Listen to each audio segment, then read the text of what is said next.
The Richest Man in Babylon Part 5. The Gold Lender of Babylon. 50 pieces of gold. Never before had Rodan, the spearmaker of old Babylon, carried so much gold in his leather wallet. Happily down the king's highway from the palace of his most liberal majesty he strode. Cheerfully the gold clinked as the wallet at his belt swayed with each step, the sweetest music he had ever heard. 50 pieces of gold. All his. He could hardly realize his good fortune. What power in those clinking discs. They could purchase anything he wanted: a grand house, land, cattle, camels, horses, chariots, whatever he might desire. What use should he make of it? This evening, as he turned into a side street towards the home of his sister, he could think of nothing he would rather possess than those same glittering, heavy pieces of gold, his to keep. It was upon an evening some days later that a perplexed Rodan entered the shop of Mathan, the lender of gold and dealer in jewels and rare fabrics. Glancing neither to the right nor the left at the colorful articles artfully displayed, he passed through to the living quarters at the rear. Here he found the genteel Mathan lounging upon a rug partaking of a meal served by a black slave. And quot, I would counsel with thee, for I know not what to do. And quot, Rodan stood stolidly, feet apart, hairy breast exposed by the gaping front of his leather jacket. Mathan's narrow, sallow face smiled a friendly greeting. And quot, what indiscretions hast thou done that thou shouldst seek the lender of gold? Hast been unlucky at the gaming table? Or hath some plump dame entangled thee? For many years have I known thee, yet never before hast thou sought me to aid thee in thy troubles. And quot, no, not such as that. I seek no gold. Instead I crave thy wise advice. And quot, hear, what this man doth say. No one comes to the lender of gold for advice. My ears must play me false. And quot, they listen true. And quot, can this be so? Rodan, the spearmaker, doth display more cunning than all the rest, for he comes to Mathan, not for gold, but for advice. Many men come to me for gold to pay for their follies, but as for advice, they want it not. Yet who is more able to advise than the lender of gold, to whom many men come in trouble? And quot, thou shalt eat with me, Rodan. And quot, he continued, and quot, thou shalt be my guest for the evening. And quot, he commanded of the black slave. And quot, draw up a rug for my friend, Rodan, the spearmaker, who comes for advice. He shall be mine honored guest. Bring to him much food and get for him my largest cup. Choose well of the best wine, that he may have satisfaction in the drinking. And quot, now, tell me what troubles thee. And quot, it is the king's gift. And quot, the king's gift. The king did make thee or gift, and it gives thee trouble. What manner of gift? And quot, because he was much pleased with the design I did submit to him for a new point on the spears of the royal guard, he did present me with 50 pieces of gold, and now I am much perplexed. And quot, I am beseeched each hour the sun doth travel across the sky by those who would share it with me. And quot, that is natural. More men want gold than have it, and would wish one who comes by it easily to divide. But can you not say, no? Is thy will not as strong as thy street? And quot, to many I can say no, yet sometimes it would be easier to say yes. Can one refuse to share with one's only sister, to whom he is deeply devoted? And quot, surely thy own sister would not wish to deprive thee of enjoying thy reward. And quot, but it is for the sake of Ahriman, her husband, whom she wishes to see a rich merchant. She does feel that he has never had a chance, and she beseeches me to loan to him this gold that he may become a prosperous merchant and repay me from his protease, my friend, resumed Mathan, 'tis a worthy subject thou bringest to discuss. Gold bringeth unto its possessor responsibility and a changed position with his fellow men. It bringeth fear lest he lose it, or it be tricked away from him. It bringeth a feeling of power and ability to do good. Likewise, it bringeth opportunities whereby his very good intentions may bring him into difficulties. Didst ever hear of the farmer of Nineveh who could understand the language of animals?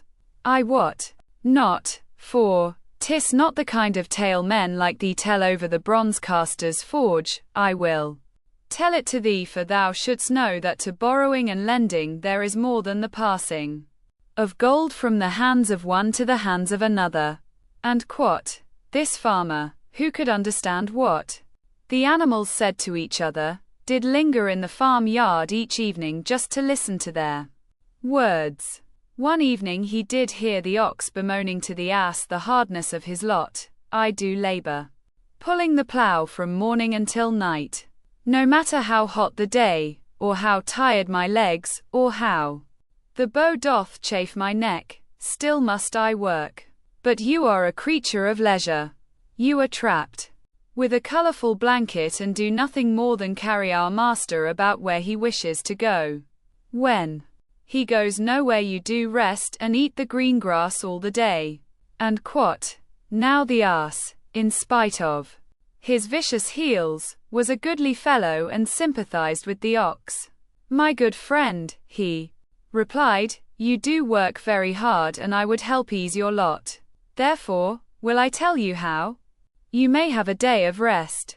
In the morning when the slave comes to fetch you to the plough, lie upon the ground and bellow much that he may say you are sick and cannot work.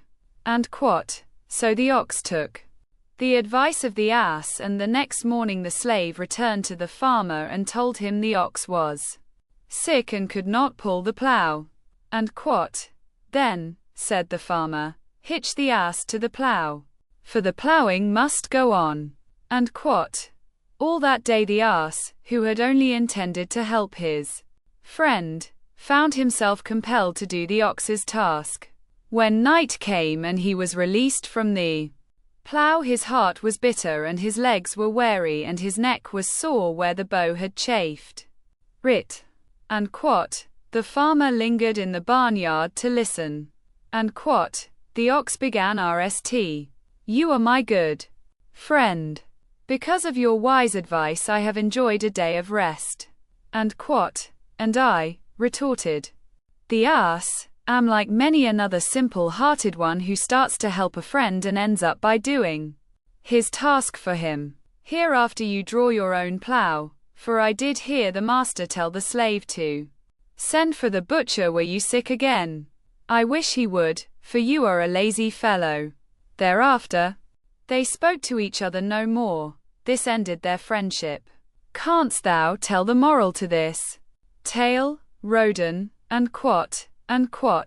"'Tis a good tale," responded Rodan, "but I see not the moral," I thought not that you would. But it is there and simple too. Just this: if thou desire to help thy friend, do so in a way that will not bring thy friend's burdens upon thyself. I had not thought of that. It is a wise moral. I wish not to assume the burdens of my sister's husband. But tell me, you lend to many, do not the borrowers repay? Mathan smiled the smile of one whose soul is rich with much experience.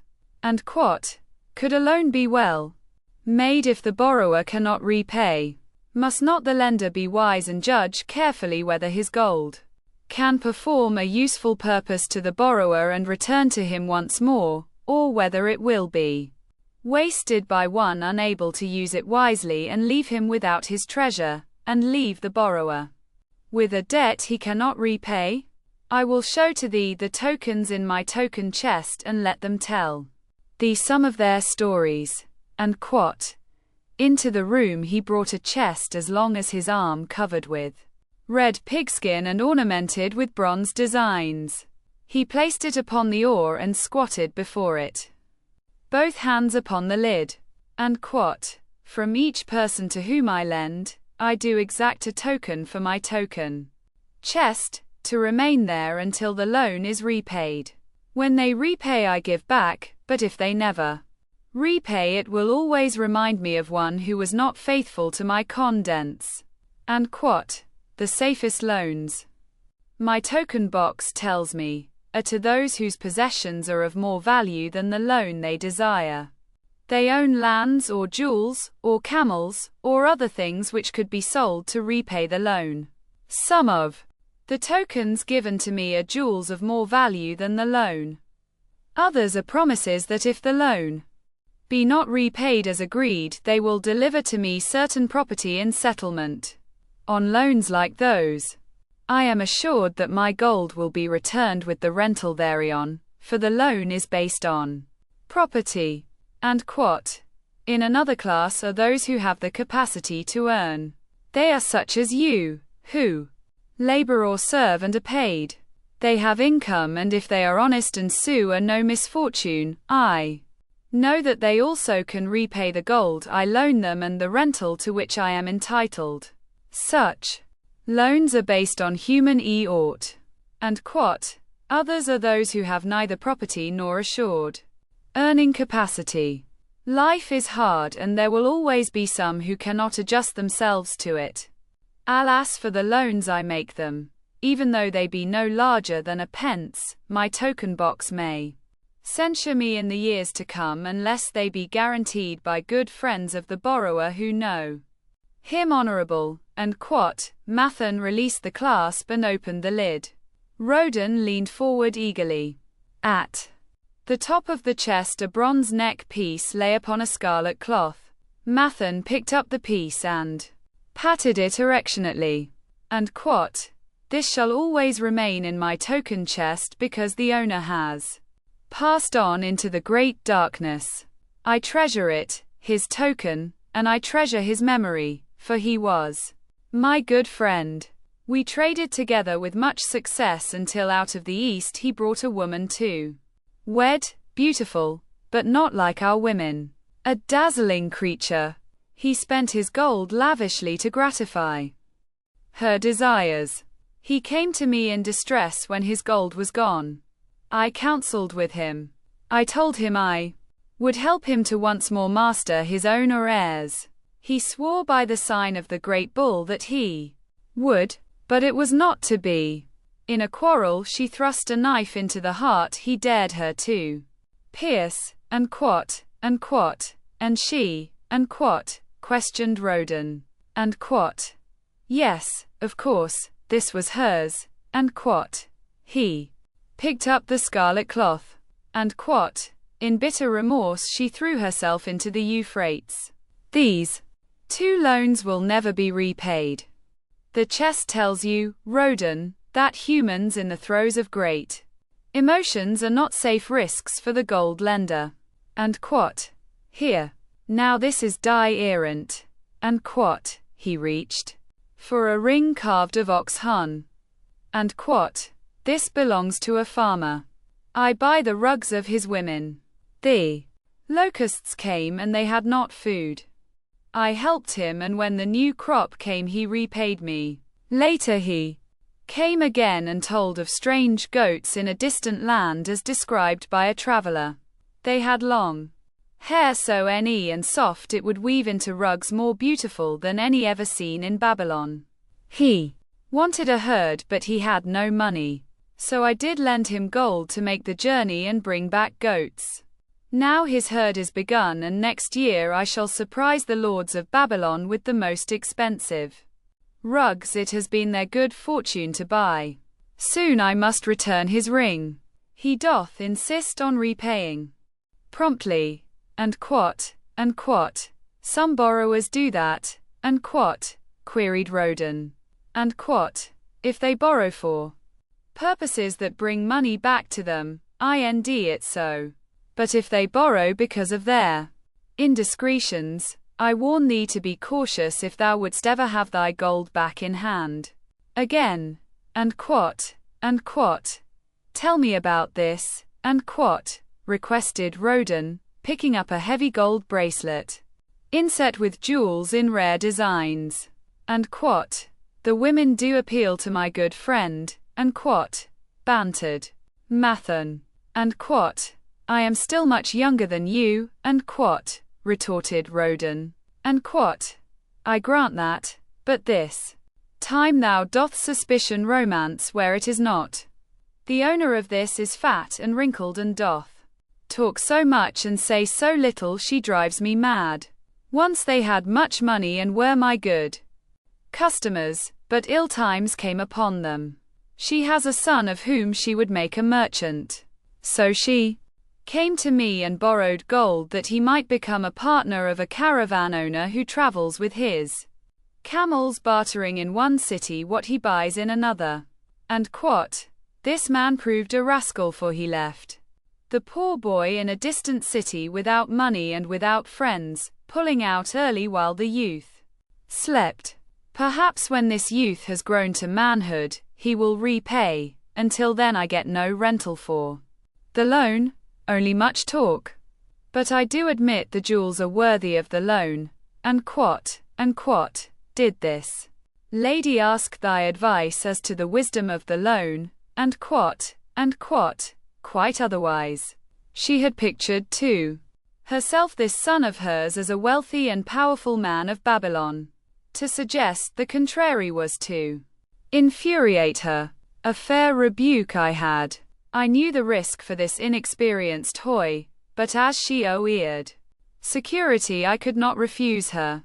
And quot, this, and quot, continued Mathan, waving a bit of pack rope tied into a knot, and quot, belongs to Nebatur, the camel trader. When he would buy a herd larger than his funds he brings to me this knot, and I lend to him according to his needs. He is a wise trader. I have confidence in his good judgment and can lend him freely. Many other merchants of Babylon have my confidence because of their honorable behavior. Their tokens come and go frequently in my token box. Good merchants are an asset to our city, and it pleases me to aid them to keep trade moving, that Babylon be prosperous. And quot, Mathan picked out a beetle carved in turquoise and tossed it contemptuously on the oar. And quot, a bug from Egypt. The lad who owns this does not care whether I ever receive back my gold. When I reproach him, he replies, how can I repay when ill fate pursues me? You have plenty more. What can I do? The token is his father's, a worthy man of small means who did pledge his land and herd to back his son's enterprises. The youth found success at RST and then was overzealous to gain great wealth. His knowledge was immature. His enterprises collapsed. And quot, youth is ambitious. Youth would take short cuts to wealth and the desirable things for which it stands. To secure wealth quickly, youth often borrows unwisely. Youth, never having had experience, cannot realize that hopeless debt is like a deep pit into which one may descend quickly, and where one may struggle vainly for many days. It is a pit of sorrow and regrets where the brightness of the sun is overcast and night is made unhappy by restless sleeping. Yet, I do not discourage borrowing gold. I encourage it. I recommend it if it be for a wise purpose. I myself made my RST real success as a merchant with borrowed gold. And quot, yet, what should the lender do in such a case? The youth is in despair and accomplishes nothing. He is discouraged. He makes no ought to repay. My heart turns against depriving the father of his land and cattle. And quot, and quot, you tell me much that I am interested to hear, and quot, ventured Roden, and quot, but I hear no answer to my question. Should I lend my FTY pieces of gold to my sister's husband? They mean much to me, and quot, thy sister is a sterling woman whom I do much esteem. Should her husband come to me and ask to borrow FTY pieces of gold, I should ask him for what purpose he would use it, and quot, if he answered that he desired to become a merchant like myself and deal in jewels and rich furnishings, I would say, what knowledge have you of the ways of trade? Do you know where you can buy at lowest cost? Do you know where you can sell at a fair price? Could he say yes to these questions, and quot, no, he could not, and quot, Roden admitted, and quot, he has helped me much in making spears and he has helped some in the shops, and quot, then would I say to him that his purpose was not wise? Merchants must learn their trade. His ambition, though worthy, is not practical, and I would not lend him any gold. And quot, but, supposing he could say, yes, I have helped merchants much. I know how to travel to Smyrna and to buy at low cost the rugs the housewives weave. I also know many of the rich people of Babylon to whom I can sell these at a large prot. Then I would say, your purpose is wise and your ambition honorable. I shall he glad to lend you the FTY pieces of gold if you can give me security that they will be returned. But would he say, I have no security other than that I am an honored man and will pay you well for the loan? Then would I reply, I treasure much each piece of gold. Were the robbers to take it from you as you journeyed to Smyrna, or take the rugs from you as you returned, then you would have no means of repaying me and my gold would be gone. And quot, gold, you see, Roden, is the merchandise of the lender of money. It is easy to lend. If it is lent unwisely, then it is die cult. To get back, the wise lender wishes not the risk of the undertaking but the guarantee of safe repayment. And quot, 'tis well, and quot, he continued, and quot, to assist those that are in trouble, 'tis well to help those upon whom fate has laid a heavy hand. 'Tis well to help those who are starting, that they may progress and become valuable citizens. But help must be given wisely, lest, like the farmer's ass, in our desire to help we but take upon ourselves the burden that belongs to another. And quot, again I wandered from thy question, Roden, but hear my answer, keep thy FTY pieces of gold. What thy labor earns for thee and what is given thee for reward is thine own, and no man can put an obligation upon thee to part with it unless it do be thy wish. If wouldst lend it so that it may earn thee more gold, then lend with caution and in many places. I like not idle gold. Even less I like too much of risk.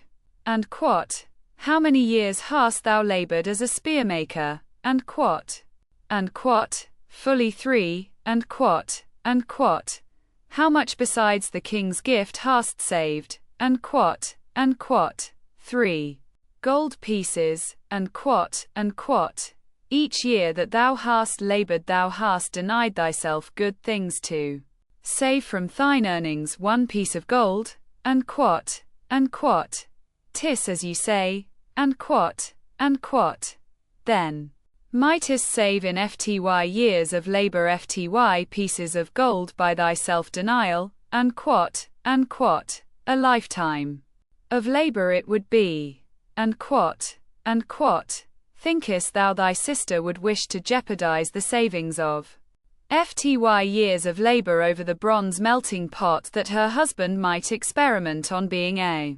merchant? And quot, not if I spoke in your words, and quot, then go to her and say, 3 Years I have labored each day except fast days, from morning until night, and I have denied myself many things that my heart craved. For each year of labor and self-denial I have to show one piece of gold. Thou art my favored sister, and I wish that thy husband may engage in business in which he will prosper greatly, if he will submit to me a plan that seems wise and possible to my friend Mathan. Then will I gladly lend to him my savings of an entire year, that he may have an opportunity to prove that he can succeed. Do that, I say, and if he has within him the soul to succeed, he can prove it.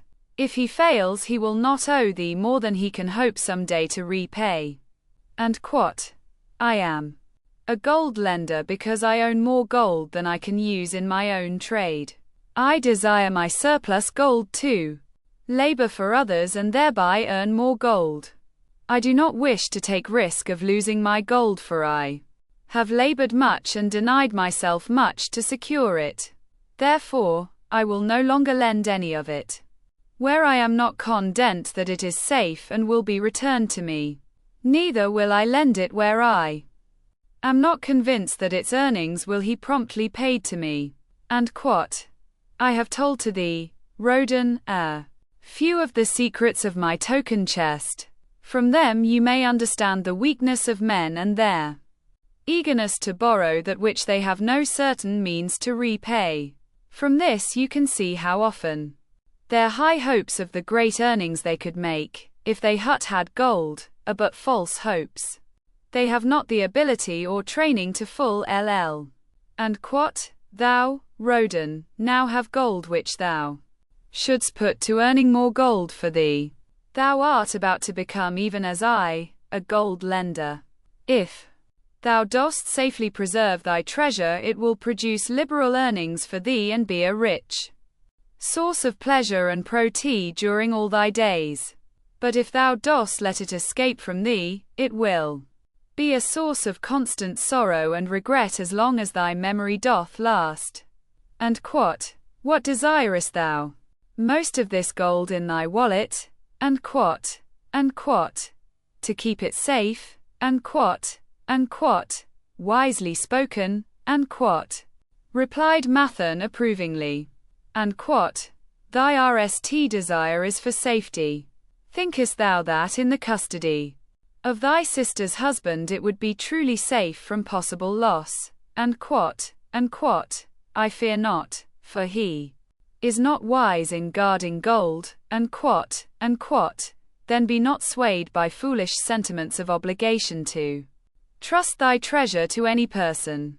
If thou wouldst help thy family or thy friends, nd other ways than risking the loss of thy treasure, forget not that gold slippeth away in unexpected ways from those unskilled in guarding it.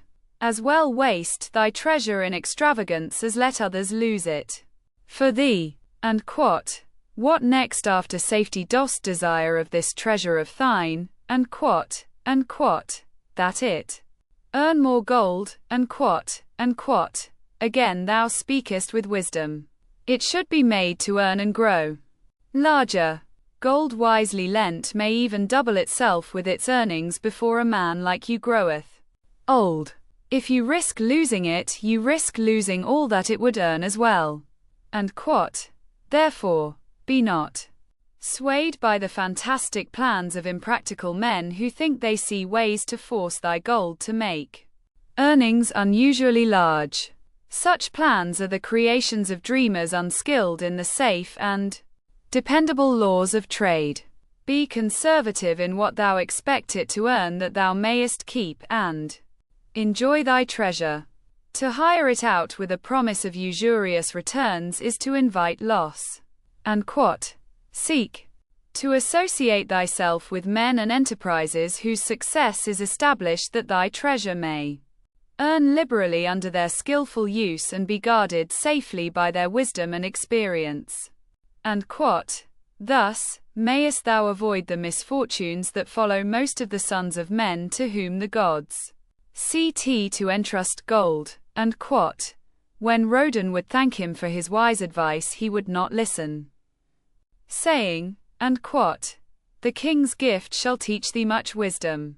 If wouldst keep thy FTY pieces of gold, thou must be discreet indeed. Many uses will tempt thee.